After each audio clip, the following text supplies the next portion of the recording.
Welcome back to Shaner the Taxpayer Show. It's been another 2 weeks since I've done an episode. Yeah, it seems I'm only doing them every couple of weeks at this point.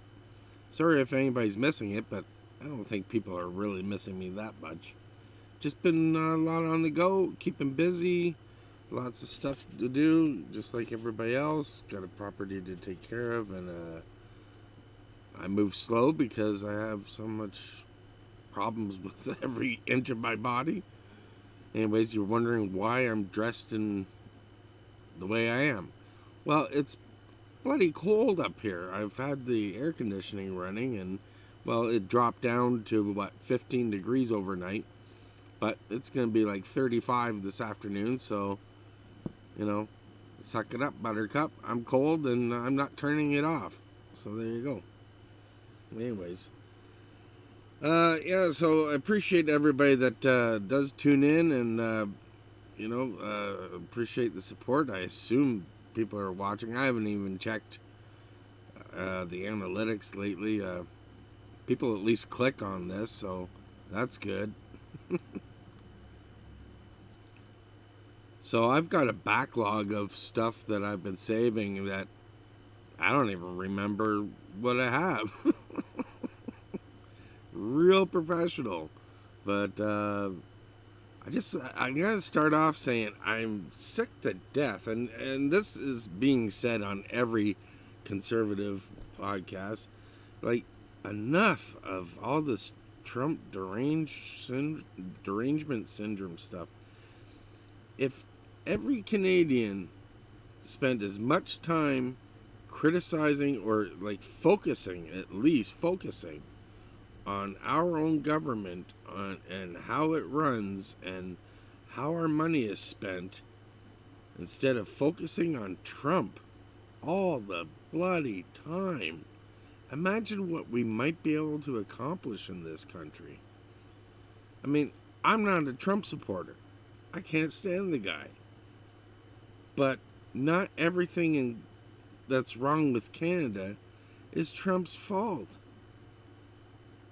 And you can't blame Poilievre because he's not in power. So where does that leave you? Where does that leave all of us? Anyway, that's a rant. Anyways, moving on. The first thing I want to sort of bring up is there's a movement amongst fake conservatives that want to try to get Poilievre out of the leadership of the Conservative Party. Corey Tonight and people of his ilk that think they have power and influence, and to a point they do, but they are liberal suck-ups, and it's kind of been proven that there's been a China CCP influence infiltrating the liberals and probably every party at this point. And these liberal-minded conservatives that want Pierre out. Did I get that all out right? So this is sneaky behind-the-scenes stuff, and it's played out kind of recently in British Columbia with the I forget her name because I don't have the information. I'm not really prepared to do this. I just figured I better do a show after 2 weeks. But anyways, there was Conservative Party leadership race in British Columbia in the last couple of months, and somebody that was running, and sorry if I don't have the names because like I said, I'm not prepared, but there was one lady running for the Conservative Party leadership in British Columbia, and she's been a liberal all of her life, and she out and out lied saying that she's been a conservative all of her life, and the proof's right there. But she was being held up by the likes of Corey Tonight, who ran Doug Ford's campaign. And now we've seen Doug Ford, in his, third term, and sucking up to the liberals, and he's a liberal-minded PC, conservative. He does not conform to what the rest of us conservatives kind of think. You know what I mean? It's no secret that ultimately Doug Ford would love to be prime minister. Anyways, I'm going to read this article from Facebook from The Shift Has Hit the Fan. So I don't know where this came from, but it came into my peripheral. Let's take this off. Getting warm now. And this discusses what I've been just talking about, the attempts to try to get rid of Polyev from the conservatives, fake conservatives themselves. So this guy says, I'm going to be very blunt here. If the conservative establishment thinks it can quietly knife Pierre Polyev, swap in Jason Kenney, Doug Ford, or some other approved safe pair of hands, and expect the base to smile and fall in line, they're badly misreading the room. This is not 2019. The old kingmaker class no longer controls the entire conversation. They can't drop a few strategic hit pieces, whisper into the media ears, manufacture a leadership crisis, and assume everyone will obediently move on. And, the liberals are doing this too. Anytime the liberals do something wrong, they're bashing Polyev to cover up what they're doing wrong. And so it puts all the focus on Polyev. Like, the guy's not doing anything wrong. They see the same crowd that should be helping Pierre defeat the liberals, spending more energy undermining him, of course, softening the ground and floating replacements. And then they are called out. When they are called out, they suddenly start preaching about building the tent. Yeah, that's what happened. Polyev called these people out, and then they started preaching, oh, well, we need unity. Bullshit. If you want a unity, why don't you support Polyev instead of knifing him in the back all the time in all the media? You do not get to put the knife in Pierre's back and then lecture the rest of us about party unity. Exactly what I just said. If Pierre is pushed out and replaced by Jason Kenney, the CPC will die a slow and painful political death. The conservative base will not simply transfer its loyalty to whoever the establishment installs next. A huge part of that base will feel betrayed. Some will walk away, some will become politically homeless, some will turn their anger inward and spend the next several years attacking the very party that took them for granted. And yes, China would be thrilled. China does not want Polyev in. Beijing does not want Polyev leading this country. That alone should make every conservative stop and ask why so many people inside our own movement seem eager to do Beijing's work for them. Makes you wonder. The establishment needs to understand something very clearly.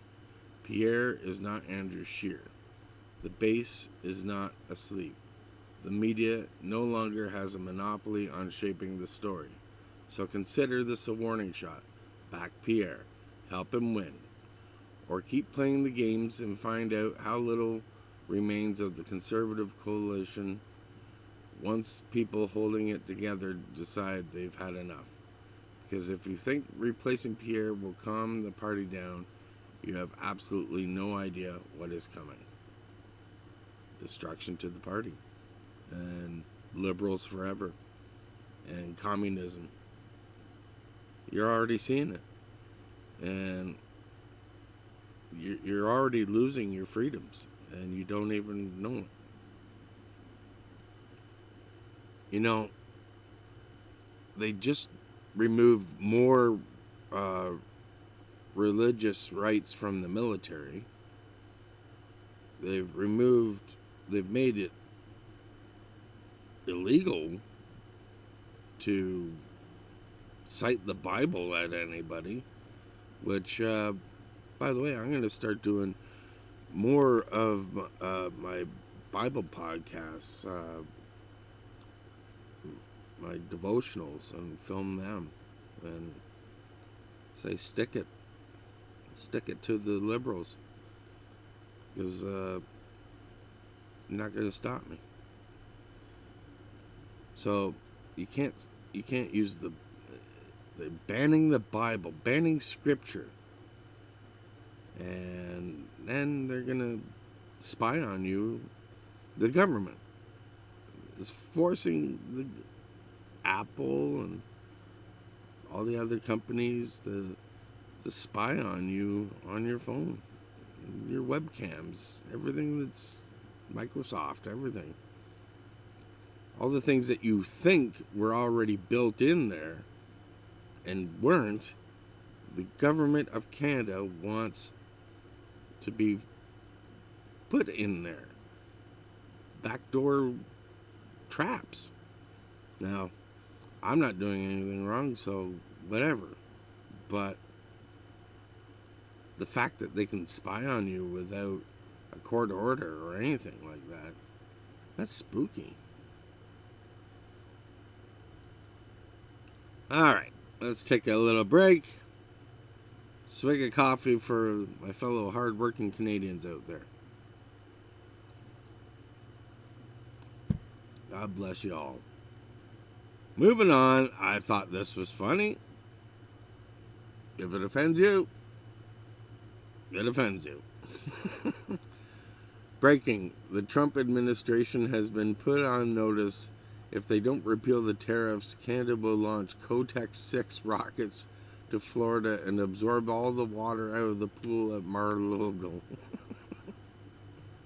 Mar-a-Lago, that's what it's called. Mar-a-Lago, whatever. Blow the joke, why don't you, church? Oh, man. Oh, this guy is, let's read this. Canada's feared Kotex Super 16 missile systems, manned by our intrepid and fearless they-them soldiers, extra large helmets to accommodate the man buns. As an awake Canadian, this is hilarious and way too accurate. Where are the flip-flops? Goodness gracious.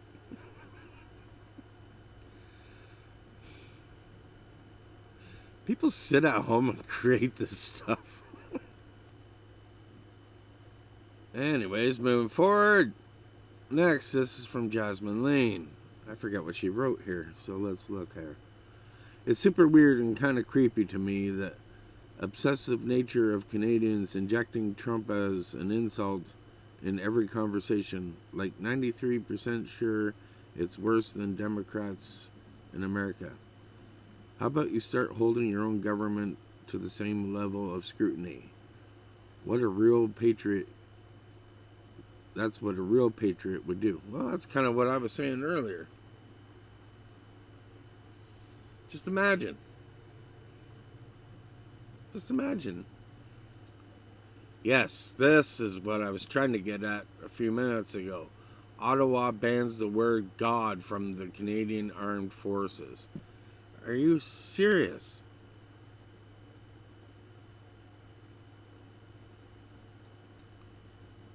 Ban the word God, hold that flag. Yippee. Well, how about you hold the flag? That's fine. Have your flag. But we keep the word God in there too.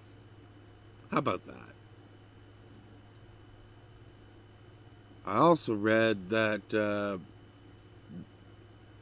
if you wear a turban, you're allowed to wear that. That's religious.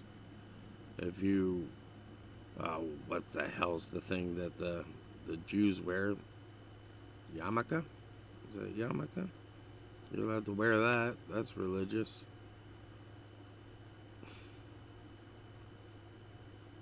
It's disgusting and pathetic.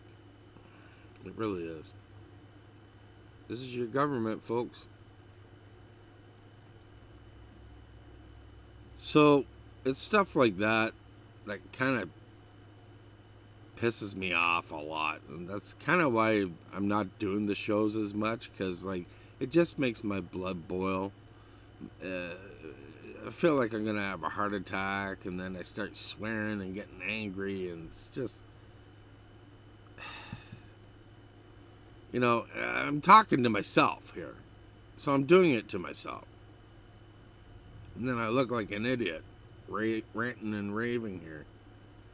So, anyways, if that doesn't make you angry, and you've missed this clip going around, this is from I guess a week ago, and this set me off. This really did. Carney laughing while lying, trying to explain how he's making things affordable for Canadians. Watch. Give this a watch. He is blatantly lying, and he laughs about it. I just really want to hammer this point home. We're working to make the lives of our citizens better, right? Whether it's where they live, the schools they go to, the health care they receive, the opportunities they have in the province and around the world. Making life better? Oh, let me just give you a few fact checks, because I guess you haven't been outside lately, Mr. Carney, or talked to real people. I guess you only talk to people who have big fat bank accounts like you. So if you're not suffering, how could anybody else, right? Since you mentioned healthcare, the average wait time for referral to treatment has increased 56% since 2015. We have over 100,000 people who've died waiting for treatment in just 1 year. Over 6 million Canadians are still waiting for a doctor. ER doctors are quitting at exponential rates. No, sir, you have not improved healthcare. Oh, housing? You mentioned housing. Actually, I don't even think you brought up housing. I'll bring it up for you.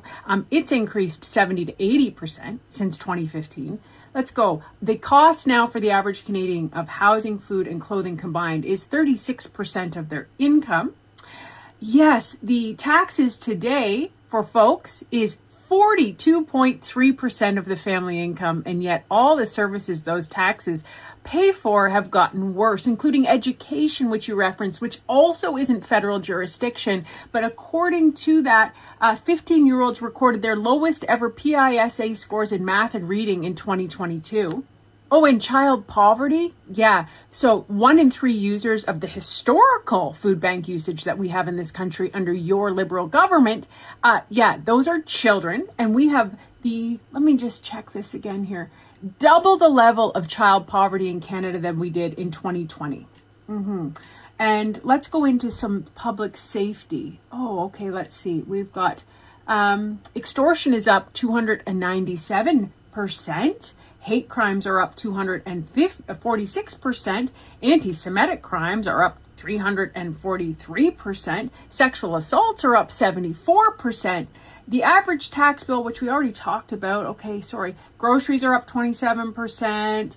Sorry, there's just so much on here, Mr. Carney. No, you are not making life better. Stop lying to Canadians and stop with that arrogant smirk. We're done with it. You work for us. Don't forget that. Okay, so she read the facts.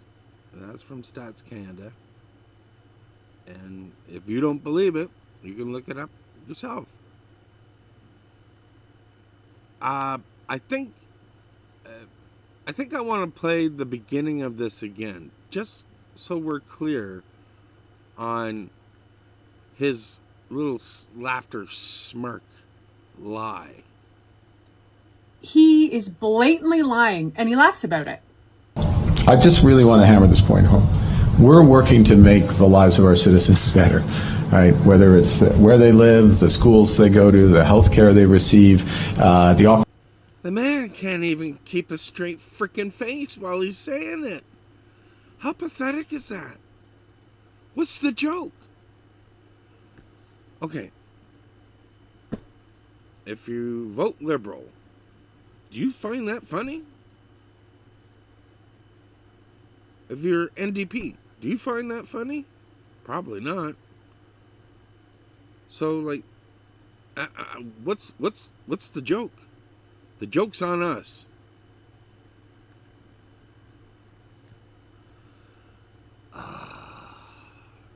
raging again. There's probably going to be another few weeks before I do this. Why I do this to myself? Oh,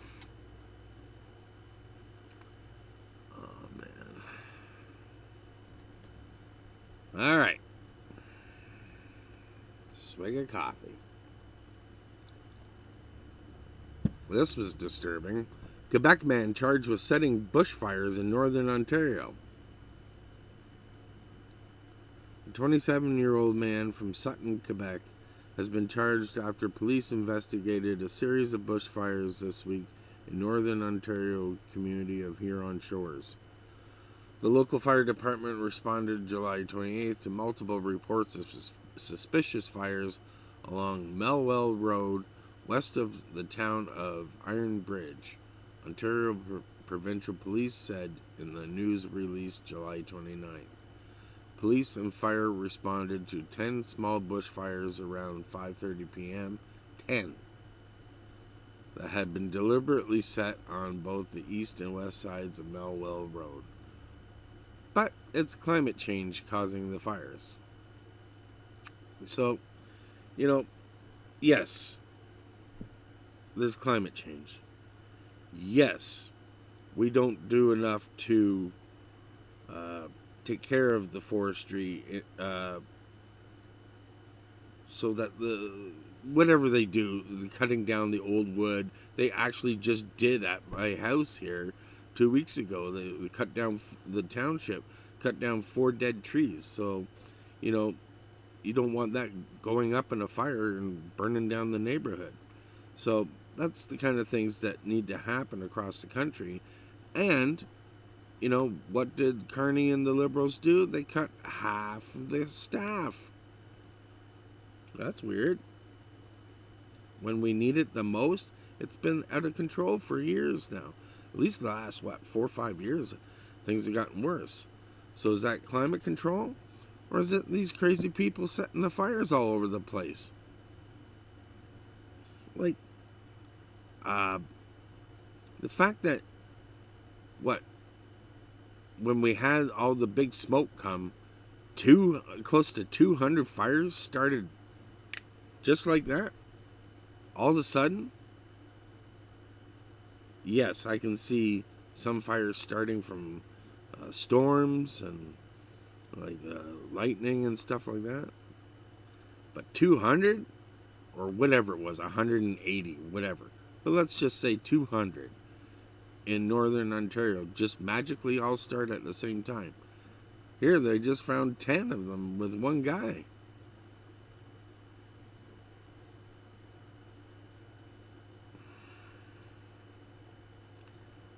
How sick is that? You want to burn down your own country. Next up, Mark Carney's cost of living.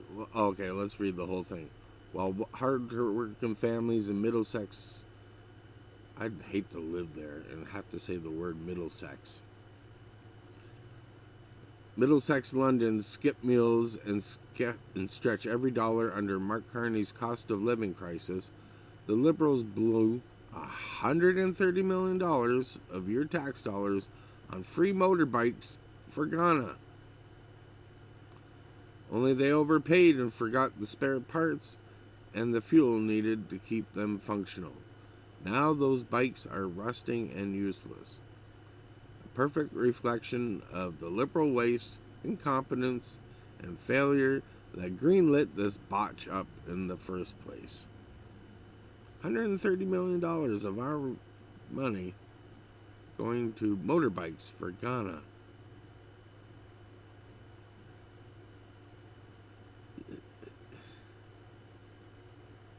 Like, seriously. And I'm back. Was I gone? Yep. I had to take a break to take care of some business, but I forget where I left off, so moving on. I had this video saved from Jamil Giovanni, who's conservative.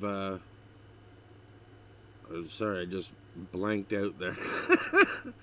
Who's conservative MP for Oshawa area. I saved this for a reason. I can't remember. I got a dunderhead, so let's give it a listen. Maybe, I guess I agreed with it the first time I listened to it, so here we go.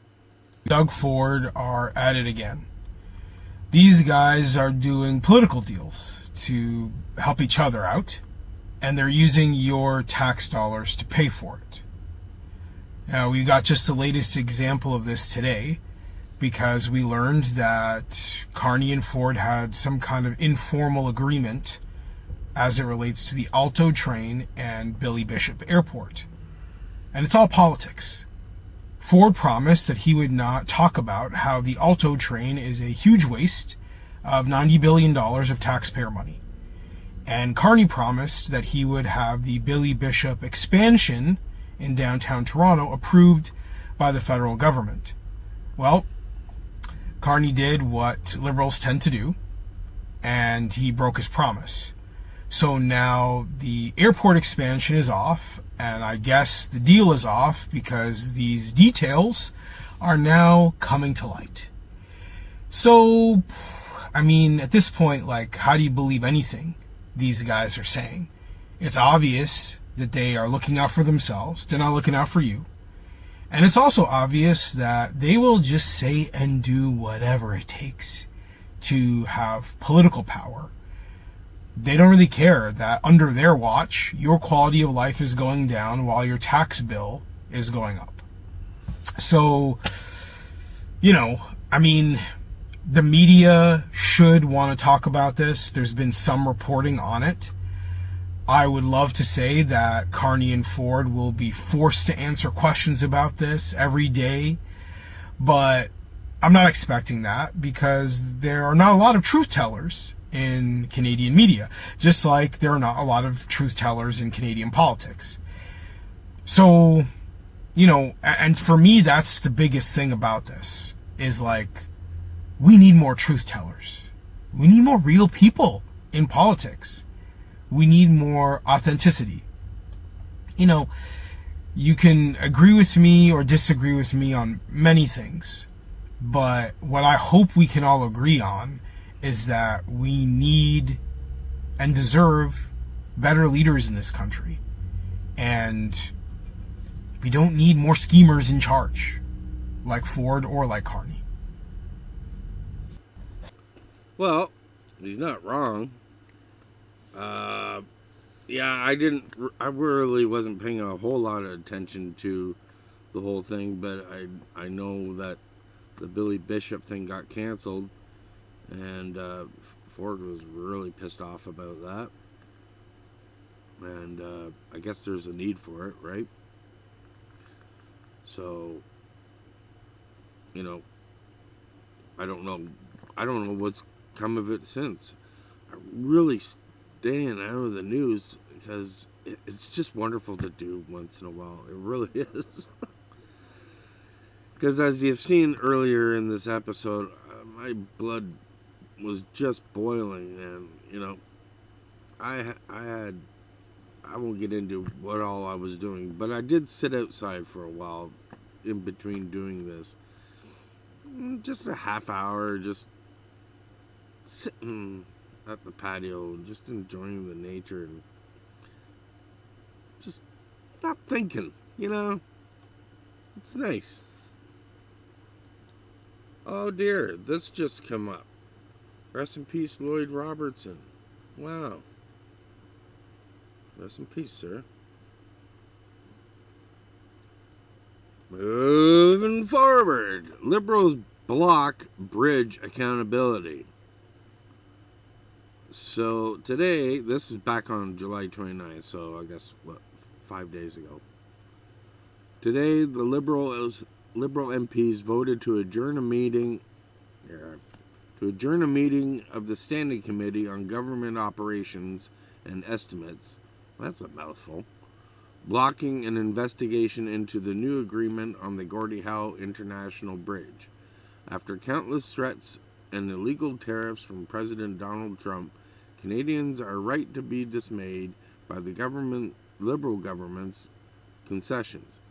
Now, following contradictory statements from the Prime Minister Mark Carney and the Minister of Finance, the government admitted they will give half of the net revenues from the Gordie Howe International Bridge to the United States.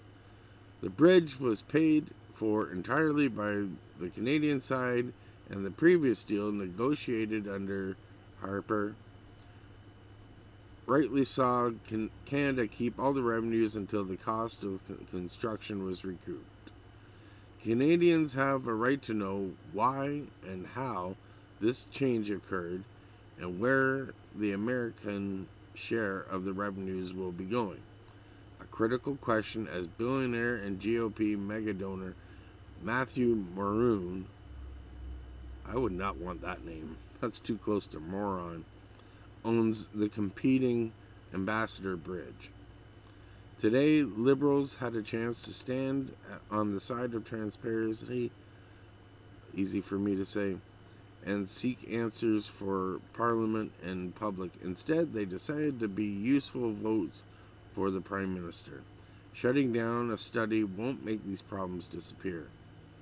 His Majesty's loyal opposition will be always fighting for the government, for a government that is accountable, and for a Canada that is truly glorious and free. So, there you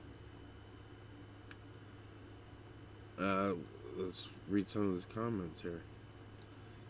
Canadian taxpayers have a legal right and obligation to know the details. Yeah. But the Liberals aren't going to give it to you. They vote to shut this stuff down. Anytime now that they've got the majority, which they did not win legally, wasn't, we know, all the floor crossers. Look at this other guy, Mike Hancock. I thought Canada was a democracy. No, it isn't anymore. Wake up, people. Well, if they don't want to tell you something, they're not going to tell you. Let's read some of the other comments. Maybe the candidates in the 3 by-elections should be asked their take on this. That would give voters an idea on whether the candidates would be working for their constituents or themselves. Yeah, right. Anyway, well, let's move on. Anywho, we're getting close to the end of this show. Let's have a word from Pierre, the guy that should be running this country. Let's get the volume up. Here we go. I don't know if you want to speak on this. Obviously, there's a lot going on internationally with the Strait of Hormuz, Iran, United States. The trickle-down effect is going to impact us as Canadians. I just want to know if you have anything to speak on in that regard today. Also, how that impacts inflation here in Canada, rising prices everywhere. Look, it's a fair question, but you know, we've had enough excuses from the Liberals. At the end of the day, our economy, frankly, should be booming right now because of high commodity prices. We are a resource economy. And if we didn't have a Liberal government blocking our resources, overtaxing Canadians and drowning us in bureaucracy, then our economy would be roaring strong due to higher commodity prices like oil. When the Conservatives were in power back in 2014, we had 2 wars in the Middle East, one in Ukraine, and oil prices that were about 30% higher than they are today.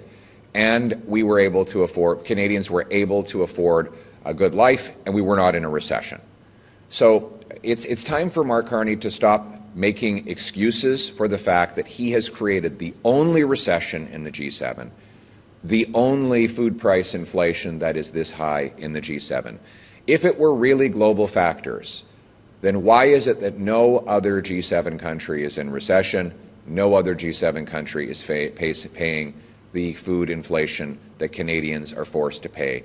The answer is that the Carney Liberals continue inflationary policies that drive up costs here at home. We need to reverse those policies and make Canada affordable.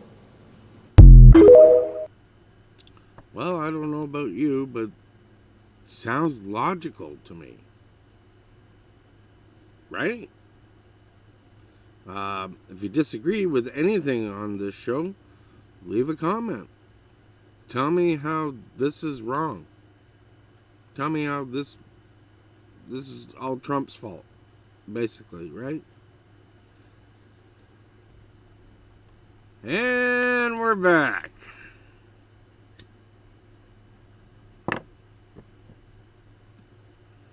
I could use another cup of coffee, but I've got the jitters already. Well, normally I end the show Mr. Roper style with some dad jokes, but I'm going to end this episode with a song that my big brother sent me. So let's give it a listen. Oh, for fuck's sake. Here we fucking go again! Every damn interview down south. America doesn't need Canada. Yeah, okay, bud. Keep talking while you eat your cereal.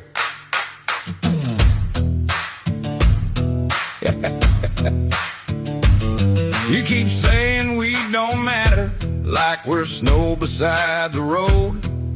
But billions cross that border just to carry your own load. Every sunrise, engines fire, truckers hitting Windsor lanes. That one bridge keeps your whole Midwest from financial growing pains. You think you're running solo, think USMCA ain't real. Your car parts cross our border 6 times before you touch the wheel.